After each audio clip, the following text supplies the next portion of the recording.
लेकिन बरसातन का पोइ घर ढहण बाद वारियासन भिटन ॾांहुं ईंदड़ माण्हू नबीसर थर में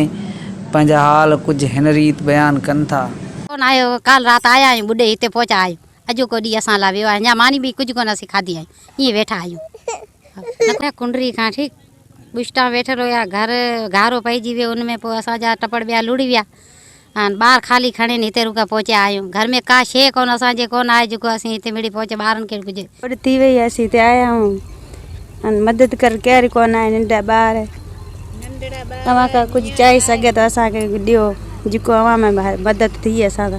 ईअं कॾहिं खायूं था कॾहिं कोन था खायूं ऐं जे बचनि खे छॾे केॾांहुं वञूं था मज़ूरी ते उहो बि कोन्हे हिते भिटनि में ऐं माल जेको आहे त उहो बि अध्यारो आहे माण्हुनि जो पंहिंजो कोन्हे केरु बि कोन आयो आहे हिते अञा केरु माण्हू कोन आयो आहे हुकूमत खे अपील करियूं था असीं त जेको अवां खां पुॼे जेको उहो असां सां मदद करियो ग़रीब माण्हू आहियूं कमाइण वारो केरु कोन्हे हिकिड़ो आहे मजूर माण्हू आहे ना बनी ना बी मदद थिए तो करियो अवी चवण आहे त घर ढही पट थी विया